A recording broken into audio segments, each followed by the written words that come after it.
The king, who betrayed his best general, and the war that followed the beginning of Betrayal the Throne, was built on two men before there was a king. There were two survivors. The battlefield of Darnus still burned in memory smoke, ash, broken shields, and the smell of iron thick in the air. That was where Alaric should have died, pinned beneath a fallen warhorse, leg crushed, lungs choking on dust. He had watched the enemy close in, and then a blade cut through them. Precise, relentless, unstoppable. That blade belonged to Cale Varos. "Get up," Cale had said, dragging him free. "I can't," Alaric gasped. Cale didn't argue. He lifted him anyway. That was the first time Alaric owed him his life. It wouldn't be the last. Brotherhood forged in war. They didn't become brothers through words. They became brothers through survival. Winter campaigns where food ran out. Night raids where silence meant life. Battles where retreat wasn't an option. Cale was different. While others chased glory, he chased outcomes. He didn't fight harder. He fought smarter. "Winning isn't about strength," Cale once told him.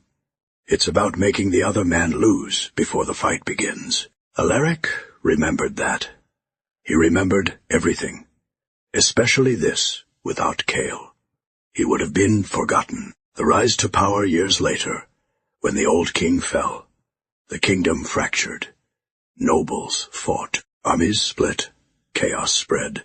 And in that chaos, Alaric saw opportunity. But opportunity, without power, is nothing. So he turned to the only man who could give it to him. "Stand with me," Alaric said. Cale studied him carefully.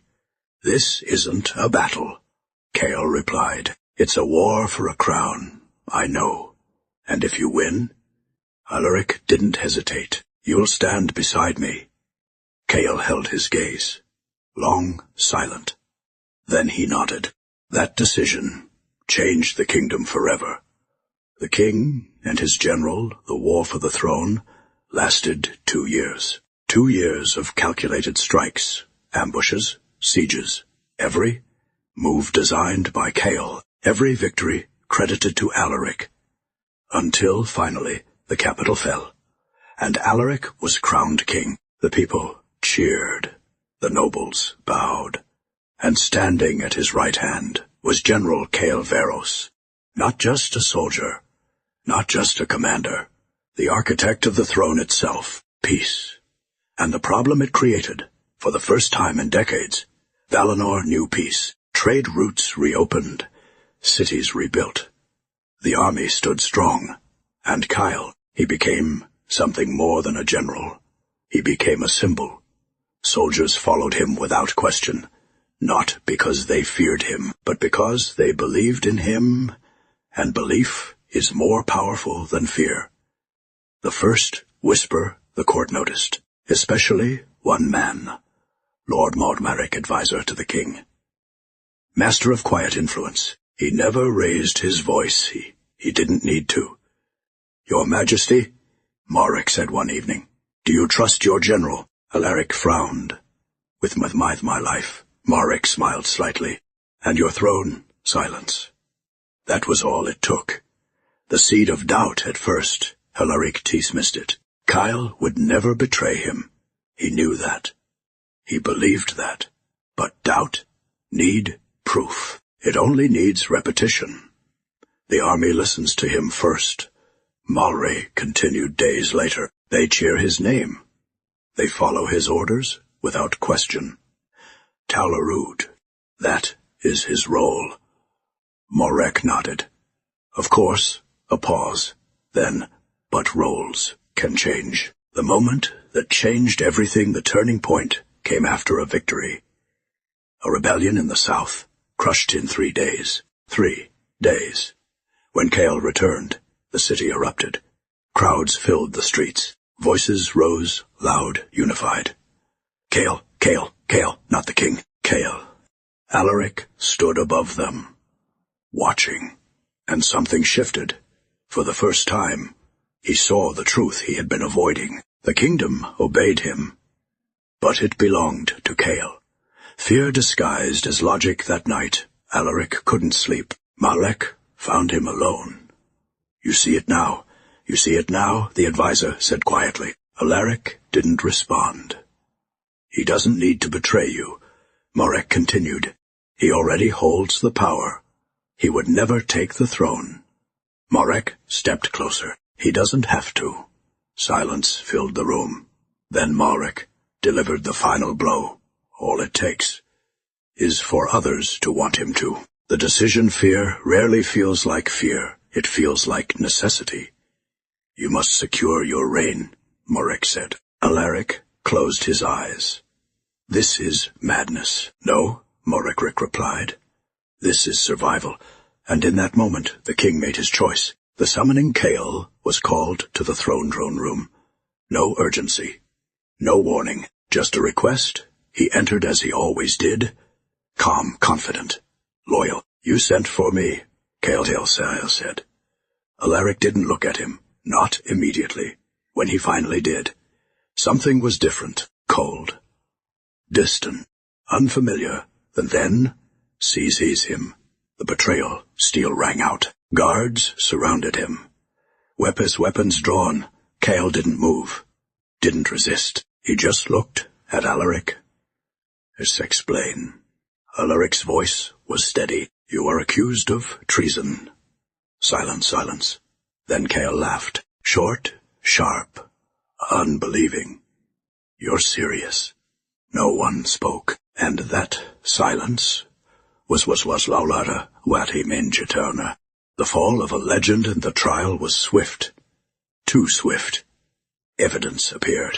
Letters, signatures, witnesses, all pointing to Cale. All perfectly aligned. Too perfect. Kyle saw it immediately. This wasn't truth. This was design. The realization as the accusations continued. Kyle stopped listening because he understood something crucial. This wasn't about guilt. It was about removal. Samone wanted him gone. And the king had been convinced. The sentence treason against the crown, the judge declared. Punishable by death. The court was silent. Alaric didn't speak, didn't object, didn't look at him, and that was the final betrayal. The night before death, Cale sat alone in his cell. No anger, no panic, just clarity. He replayed everything, every detail, every inconsistency, and one name surfaced: Morek. The impossible escape execution was set for dawn. But dawn never came for Cale, because some time in the night he vanished. No broken chains, no blood, no struggle, just absence. And with that, the war began. The rise of the betrayed general, the man who didn't die by sunrise. The entire kingdom knew. General Cale Veros was gone. Not dead. Gone. Guards were interrogated. Cells were inspected. Walls were examined. No signs of force. No signs of struggle. "It's impossible," one commander muttered. Alaric stood at the center of the chaos, because he knew something they didn't. Cale didn't escape. Cale allowed himself to be taken, which meant this had been part of a larger plan, and that realization sent something cold down his spine. The first move 3 days later, a supply convoy disappeared. Not attacked, not burned. Gone, no bodies, no wreckage, just absence. Then another, then a third. Each one critical, each one precise. "This isn't bandits," the War Council concluded. Alaric didn't respond. He already knew. There was only one man who could dismantle a kingdom. Without raising an army, Kyle. War without a battlefield. Weeks passed, but no army marched. No banners rose. No declaration of war was made. Instead, trade routes collapsed. Communication lines broke. Outposts went silent. Entire regions became unreachable. The kingdom wasn't being attacked. It was being erased from within. "This is strategy," one general whispered. "No," another replied. "This is Kale, the ghost in the system. What made it worse was that no one could find him. No sightings, no reports, no proof. But his presence was everywhere. Every disrupted route, every failed defense, every missing shipment. It all pointed to one truth. Kale wasn't fighting like a general anymore. He was fighting like a ghost, and ghosts don't lose. The men who came back then, something unexpected happened. Soldiers began to disappear. Not desert. Disappear. Units. Gone overnight. At first, Alaric believed they had fled. One of them returned, not to surrender, but to deliver a message. "He remembers us," the soldier said. Alaric frowned. "Who?" The man looked him dead in the eyes. "General Varos." Silence fell. "He hasn't forgotten the men you abandoned," the soldier continued. "He hasn't forgotten the promises you broke." Alaric's jaw tightened. "Take him away." But the damage was just done. He was done, because now the army wasn't just afraid. They were thinking. The truth about loyalty, Kyle wasn't recruiting. He didn't need to. Men came to him willingly. Because Kyle had done something no king ever truly understands. He had earned loyalty, not demanded it, not bought it, earned it. And now, those same men who once fought under the crown, we're choosing him instead. The king begins to crack Alaric, sat alone in the war chamber. Maps spread before him. Markers moved again and again. Nothing worked. Every plan failed. Every move countered. It was like fighting himself, because in many ways he was. "You trained him," Marek said quietly from the shadows. Alaric didn't look up. No, a pause. "He trained me." The advisor's game, Marek stepped closer. "You hesitate," he said. "He doesn't.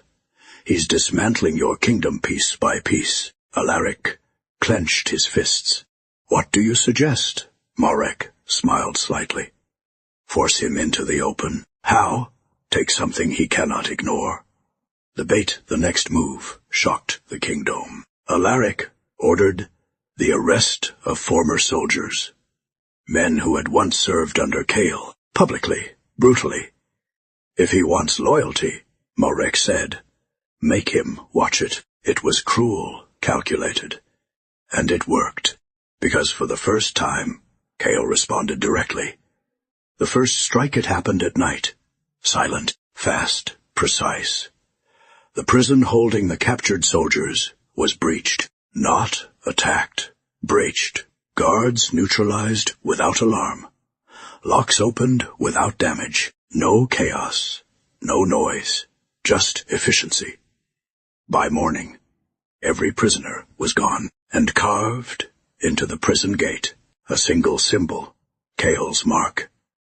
The message was clear. This was no longer where. This was personal. And for the first time, Alaric felt something he hadn't allowed himself to feel before. Regret. The war begins for real.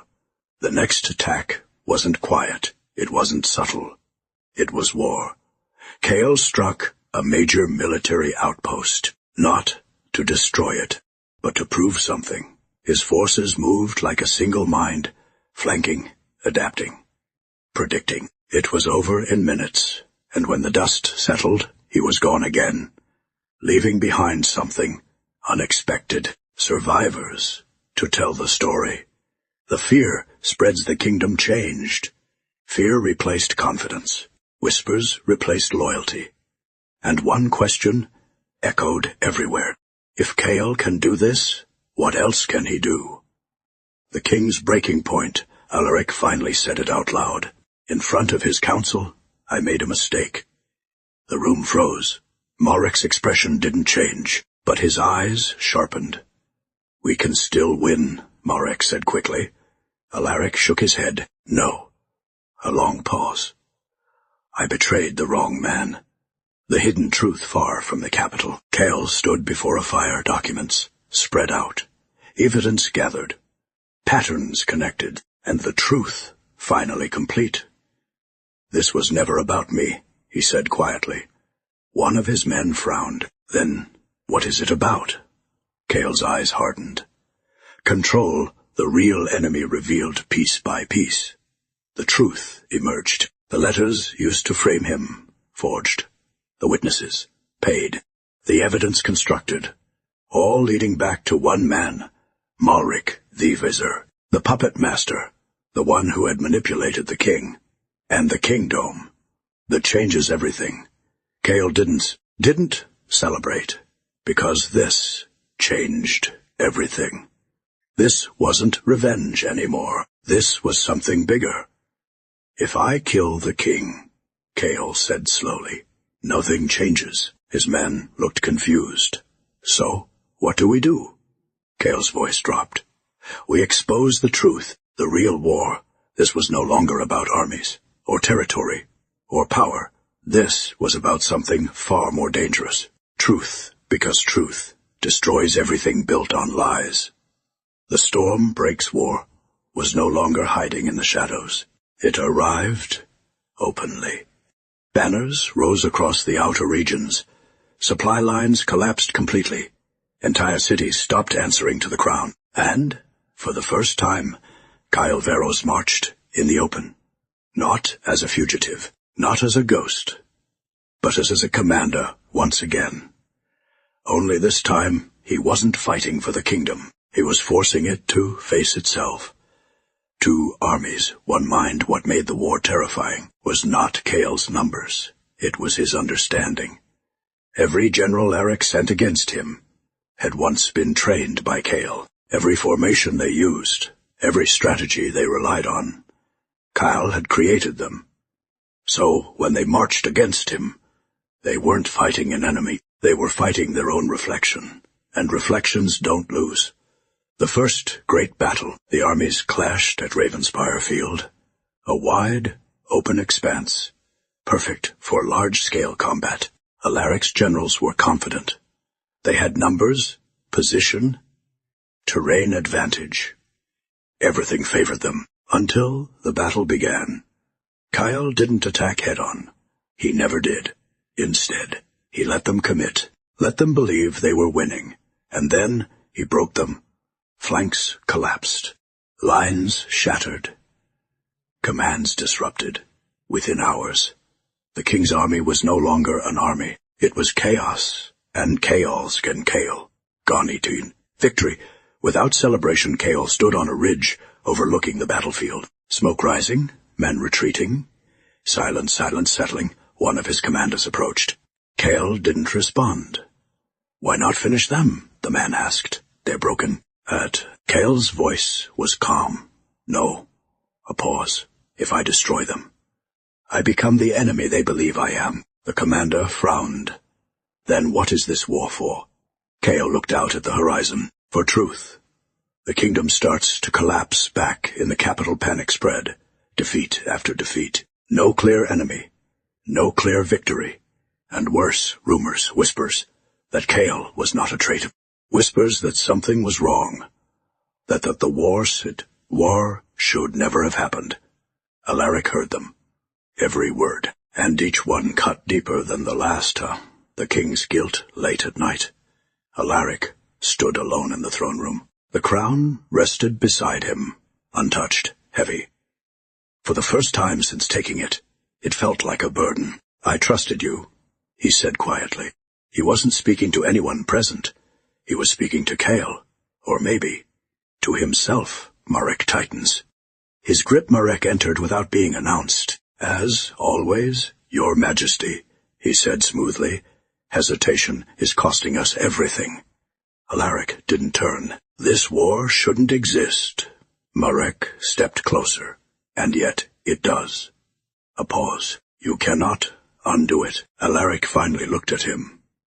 "Are you certain of that?" For the first time, Marek hesitated. The second battle, Taiti, the breaking point, the next confrontation, came faster than expected. This time, Cale didn't wait. He struck a major stronghold near the capital. Not to destroy it, Sato force Hallet hand, and it worked, because this time, Alaric led the army himself. King versus general, the battlefield fell silent, as the two forces faced each other. On one side, the king; on the other, the man who built his throne. Alaric rode forward alone. Kael stepped out to meet him, also alone. For a moment, there was no war, no armies, just two men. And everything between them, the conversation, the change Oli fed. "You should have trusted me," Kael said. Alaric's grip tightened on his reins. "You should have proven you were worth trusting." Kael shook his head slowly. "Silence. You just chose not to see it." Alaric's voice hardened. "You turned the kingdom against me." Kael's eyes locked onto his. "No." A pause. "You did that yourself." The truth begins to surface. Kael reached into his cloak. The soldiers tensed, weapons raised. But instead of a blade, he pulled out documents, letters, proof. "Look at them," Kael said, tossing them forward. Alaric didn't move. "Or don't," Kael continued, "but understand this." His voice dropped. "You were lied to." The first crack in the lie, Alaric picked up one of the documents. His eyes scanned it. Then another, and another. His expression changed. Confusion, then doubt, then something deeper, recognition. "These," he whispered. "They're forged." Kael said nothing, because he didn't need to. The name that changed everything. Alaric looked up, slowly. "Who?" Kael's answer was immediate. "Marek." The battlefield seemed to freeze. Even the wind felt still, because, deep down, Alaric already knew. He just didn't want it to be true. The war pauses for the first time since it began. The war stopped, not ended. Paused. Because uncertainty is more powerful than conflict. And now, both sides were questioning everything. The king faces reality. But back in the capital, Alaric confronted Marek. "You forged the evidence." Marek didn't deny it, didn't panic, didn't run. Instead, he smiled. "Of course, I did." The real villain revealed. "You were weak," Marek continued calmly. "You relied on him. You built your throne on another man's strength." Alaric's voice shook. "So you destroyed him?" Marek stepped closer. "I freed you. The final manipulation. You needed to stand alone," Marek said. "And now you do." A pause. "And look at you." He gestured around. King of nothing. The ultimate twist begins. Alaric realized something terrifying. Marek never cared about Kael, or loyalty, or truth. He cared about control, and chaos was the perfect tool. The kingdom on the edge outside the palace. The kingdom waited. Armies stood still. People whispered. The war had reached its peak, and now everything depended on one decision. Because the king finally knew the truth, but knowing the truth is not the same as fixing the damage. The silence before the end, the kingdom held its breath. No battles, no movement, no commands. Just silence, the kind of silence that comes right before everything changes. Inside the palace, Alaric stood alone. The crown sat on the table before him. For the first time, he didn't see it as power. He saw it for what it truly was. A weight he had never deserved to carry alone. The king's choice, Alaric, could have done what kings always do: blame, deny, fight, continue the war. But he had already done that, and it had nearly destroyed everything. So instead, he did something no one expected. He chose the truth. The arrest of Marek didn't run. He didn't beg. He didn't resist. When the guards came for him, he simply stood there, calm, composed, almost amused. "You finally see it," he said to Alaric. Alaric's voice was steady. "I see everything now." Marek tilted his head slightly. "Do you?" The last conversation, they stood face to face. king and manipulator. "You think this ends with me?" Marek asked. Alaric didn't respond. "You've already lost," Marek continued. "The kingdom is broken. The army is divided. And the man you betrayed?" A small smile formed. "Will never stand beside you again." For a moment, that truth hit harder than anything else. The public revelation Alaric made a decision that would define him forever. He stepped before the people, not as a king hiding behind power, but as a man facing his failure. The charges against General Cael Verus. He paused. The entire kingdom listening were false. Shock spread like fire. I was deceived. Another pause, and I allowed that deception to become betrayal. Silence. Heavy, unforgiving. I was wrong. The kingdom reacts. Some were angry. Some were relieved. Some didn't know what to feel. But one thing was certain. The illusion of an untouchable king was gone, and in its place was something far more dangerous. Truth. The general returns. Cael didn't rush back. He didn't storm the gates. He didn't claim victory. He walked into the capital, quietly. No army behind him. No weapons drawn, just presence. And that alone was enough. Because when people saw him, they didn't see a traitor. They saw the man who had always stood for them. The final meeting. They met where it all began. The throne room. Empty. No guards. No court. Just the two of them. Alaric stood near the throne. Cael stopped a few steps away. For a long moment, neither spoke. The words that mattered, "I failed you," Alaric said finally. No excuses. No defense. Just truth. Cael studied him. "You didn't fail me," he replied quietly. A pause. "You chose not to trust me, and that was worse." "The weight of betrayal you could have asked," Cael continued. "One question, one conversation, and none of this would have happened." Alaric nodded slowly. "I know, but knowing changed nothing." The offer Alaric stepped aside, away from the throne. "Take it," he said. Cael didn't move. "The kingdom trusts you," Alaric added. "They always have." Silence filled the room. Then Cael shook his head. "No." The unexpected choice, Alaric frowned. "Why?" Cael's answer was simple. "Because this was never about power." A pause. "You wanted the throne. I wanted the kingdom to survive. And now it had barely. The fall of a king Alaric understood. Not fully, but enough. Slowly, he removed the crown, held it for a moment, then placed it down. Not with pride, not with anger, but with acceptance. "I don't deserve it." Cael didn't argue, because for once there was nothing left to say. The fate of Moric's end was not dramatic. No grand execution. No spectacle, because men like him don't fall with noise. They fall with silence. Stripped of influence, stripped of power, left with nothing but the truth they tried to control. And in the end, that was worse. The kingdom rebuilt. The war ended. Not with victory, but with understanding. The army reunited. The people stabilized, and slowly. Valinor began to heal, not because of a king, but because the truth had finally surfaced.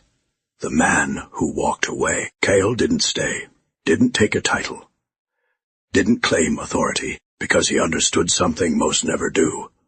Power is not always something you take. Sometimes it's something you refuse. He left the capital at dawn. No farewell. No announcement.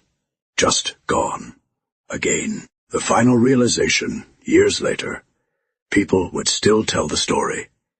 Not of the war, not of the betrayal, but of the moment that defined everything. The moment a king realized, too late, what he had lost, because the greatest tragedy in power is not losing your throne. It's realizing the one man you betrayed was the only reason you ever deserved it. If this story kept you watching till the very end, then you already know not all wars are fought with swords. Some are fought with trust. Hit like if that final twist hit harder than you expected. Subscribe for more powerful stories of betrayal, strategy, and unforgettable endings. Turn on the notification bell so you never miss the next epic story, because here, every story has a lesson, every betrayal has a cost, and every ending will leave you thinking. Comment below if you were the king. Would you have trusted your general or made the same mistake?